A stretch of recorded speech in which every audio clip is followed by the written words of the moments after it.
नमस्कार दोस्तों, story audio book Mumbai channel में आपका स्वागत है। अगर आपको ये कहानी पसंद आती है तो चैनल को सब्सक्राइब करें। तो चलिए शुरू करते हैं। अब तक आप लोगों ने सुना कि कोई अच्छा इंसान कई सारे गार्ड्स के साथ उस कमरे में आता है। वहां पर कई सारे लोग डर रहे थे, लेकिन मास्क वाले आदमी ने अपने एक ही ऑर्डर से पवन और जयेश रावत को पकड़ने के ऑर्डर दे दिए और उसकी बात सुनकर हर कोई चौंक गया। सबसे ज्यादा तो परेशान जयेश रावत था। वह गुस्से में बोला, तुम जिंदा कैसे हो? तुम तो मर गए थे।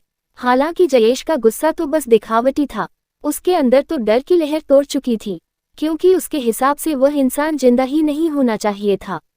वह हकलाती हुई आवाज में बोला, तुम जिंदा नहीं हो सकते, तुम वह नहीं हो सकते। उसने कहा था, तुम मर चुके हो, तुम वापस नहीं आ सकते, तुम मुझसे मेरा हक नहीं छीन सकते। आज तक मुझे मेरा हक नहीं मिला, इसकी वजह से तुम हो। हर बार रावत खानदान और मेरे बीच आकर खड़े रहे थे। मैं तुम्हें छोड़ूंगा नहीं। पवन रावत भी बोल पड़ा, ऐसा कैसे हो सकता है? तुम जिंदा कैसे हो सकते हो? जाहिर सी बात है, उसे भी वही इन्फॉर्मेशन मिली थी कि वह मर चुका है।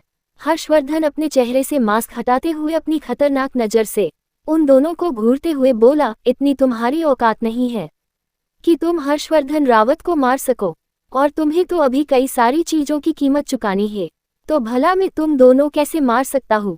इतना बोलकर वह खतरनाक नजरों से उन दोनों को देखता है। उन दिनों की ही दिल में कहीं ना कहीं ये बात आ चुकी थी कि अब उनका आखिरी वक्त आ चुका है। हर्षवर्धन अब उन्हें नहीं छोड़ेगा, और शायद कहीं ना कहीं ये सच भी था। अब हर्षवर्धन ने उन लोगों को माफ करना छोड़ दिया था जो उसे नुकसान पहुंचाते थे, और उसकी सबसे बड़ी वजह थी उसका प्यार, उसकी मोहब्बत। अनाया वह जानता था कि वह जितना ही लोगों के साथ अच्छा रहेगा या फिर चीजों को नजरअंदाज करेगा, वह लोग उतने ही हर्षवर्धन को बेकार समझेंगे और उसे नकारा समझकर उस पर वार करेंगे। और उस वक्त सबसे ज्यादा दर्द में उसकी बीवी होगी, और अब शायद उसके आने वाले बच्चे भी। और वह ये रिस्क नहीं लेना चाहता था। अब उसके पास जिंदगी जीने की एक खूबसूरत वजह थी और प्यार करने वाले माँ बाप थे, तो भला वह अब खुद को मुसीबत में क्यों डालेगा? इसीलिए वह गार्ड्स को इशारा करता है। थोड़ी ही देर में उन दोनों को वहां से ले जाया गया, वह भी काफी खुफिया तरीके से, ताकि किसी को इस बारे में पता भी ना चले।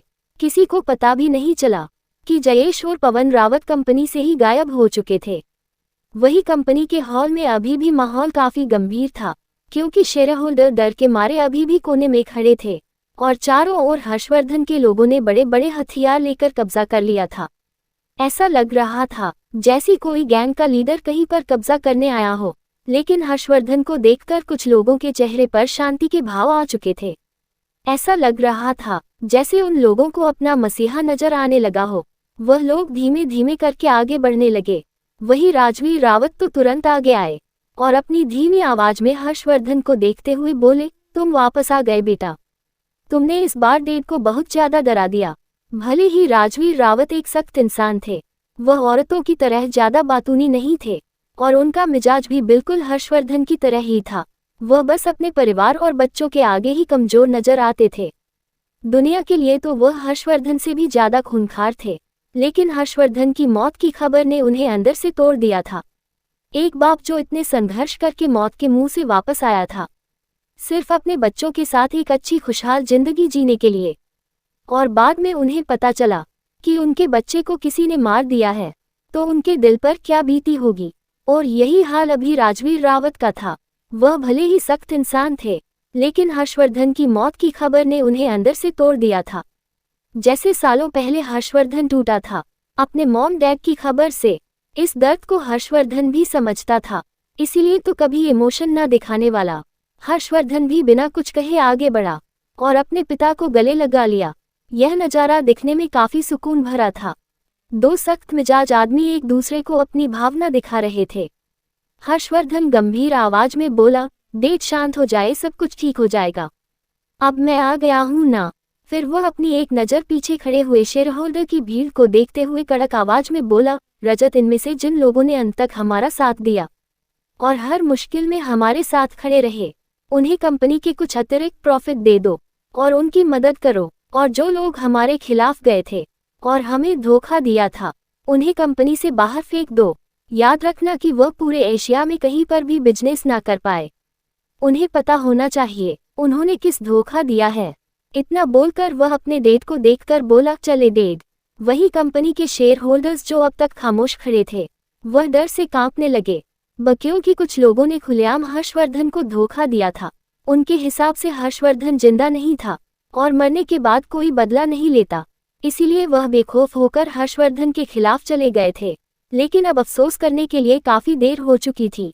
उन्हें पता था हर्षवर्धन की डिक्शनरी में दूसरे मौके जैसी कोई चीज नहीं थी, इसीलिए वह लोग गिड़गिड़ाने के लिए आगे आए और कहा, मिस्टर हर्षवर्धन प्लीज हमें माफ कर दीजिए, हम लालच में आ गए थे, सच में हमारा कोई बड़ा इरादा नहीं था।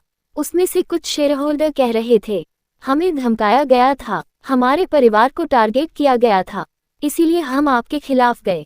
इसने सच में हमारा कोई बड़ा इरादा नहीं था। ऐसी कई सारी चीज वह लोग बोलते रहे, लेकिन हर्षवर्धन ने एक नज़र पीछे मुड़कर नहीं देखा, क्योंकि हर्षवर्धन किसी को दूसरा मौका नहीं देता था। और वही सेक्रेटरी रजत ने तुरंत हर्षवर्धन के ऑर्डर को फॉलो किया। उसने तुरंत उन सभी को सामने से चलकर ग्रेट किया जिसने कभी ना कभी उसका साथ दिया था, या फिर इतनी मुश्किल सिचुएशन में भी वह भले ही उसके साथ ना खड़े रहे हो, लेकिन उसके खिलाफ भी नहीं गए थे, ना ही उसके लिए कोई मुसीबत खड़ी की थी, यहाँ तक कि छुपकर पीछे से उनकी मदद भी की थी। वही जो लोग उसके खिलाफ गए थे, उसे रजत ने बिना कुछ कहे गार्ड से पकड़वा दिया और उस कंपनी से बाहर फेंक दिया। लेकिन बाहर फेंकने से पहले उसने उन लोगों के शेयर अपन नाम करवा लिए, ताकि वह रावत इंडस्ट्री में आगे से कोई मुसीबत खड़ी ना करें। उसने ये भी पक्का कर लिया कि उनकी पर्सनल कंपनी भी कहीं पर भी टिके नहीं और ना ही वह जिंदगी में कभी आगे बढ़ सके। वही सेक्रेटरी रजत की इतनी उग्र रिएक्शन को देखकर तो हर कोई चौंक गया। उन्हें नहीं लगा था कि यह सब कुछ इतना जल्दी होगा, क्योंकि थोड़ी ही दिन में उन सभी बेईमान शेयर होल्डर को फोन पर फोन आने लगे, जैसे हर किसी से यही कहा गया था कि उनकी कंपनी दिवाली हो चुकी है और उनकी निजी संपत्ति को भी झपट कर लिया गया है, क्योंकि वह बहुत ज्यादा टैक्स चोरी करते थे और उन्होंने गवर्नमेंट के कई सारे नियमों को तोड़ा था, इसलिए उनके कई सारे प्रोजेक्ट भी बंद करवा दिए गए। वहीं इन सब न्यूज़ को सुनकर तो वह सब लोग डर से कांपने लगे थे। दूसरी ओर हर्षवर्धन की केबिन का माहौल बिल्कुल उधर था। हर्षवर्धन अपनी चेयर पर बैठा हुआ था, वही उसके डैड सामने बैठे हुए थे। वह बस एकटक अपने बेटे को देख रहे थे। पिछले कुछ वक्त से उसने हर्षवर्धन को नहीं देखा था। पिछली बार भी जब हर्षवर्धन उनसे मिलने आया था तब वह बेहोश थे और उन्होंने हालांकि हल्की हल्की हर्षवर्धन की आवाज को महसूस किया था, लेकिन उन्हें कभी हर्षवर्धन को देखने का मौका नहीं मिला था। सालों बाद उन्होंने आज पहली बार अपने बेटे को अपने सामने देखा था, इसीलिए वह अपनी नज़र हर्षवर्धन से हटा नहीं रहे थे। हर्षवर्धन अपने चेहरे पर हल्के से नर्म भाव लाते हुए बोला, डैड अब इस तरह से मुझे घूरना बंद कीजिए, मैं आप ही का बेटा हूँ। वही राजवीर रावत अपनी आंखों में हल्की सी नमी लाए हुए बोला, मैं तो बस ये देख रहा हूँ कि तुम कितने बड़े हो चुके हो। हर्षवर्धन प्यार से अपने डैड को देखते हुए बोला, डैड ये सब कुछ आपने मुझे सिखाया है, तो भला मैं बड़ा कैसे नहीं होता। चलिए अभी हम कुछ काम की बात कर लेते हैं। तभी कमरे का दरवाजा नोक होता है और सेक्रेटरी रजत अंदर आते हैं। सेक्रेटरी रजत को वहां देखकर हर्षवर्धन भी काफी गंभीर हो गया। वह एक नज़र उसे देखता है तो सेक्रेटरी रजत गंभीर आवाज में बोला, बस ये काफी जरूरी है, एक बार फाइल पर नजर डाल दीजिए। इतना बोलकर वो एक फाइल हर्षवर्धन की ओर बढ़ा देता है। क्या तूफान लाएगी हर्षवर्धन की वापसी? अगर आपको अगला एपिसोड चाहिए तो लाइक करें, कमेंट करें और चैनल को सब्सक्राइब करें।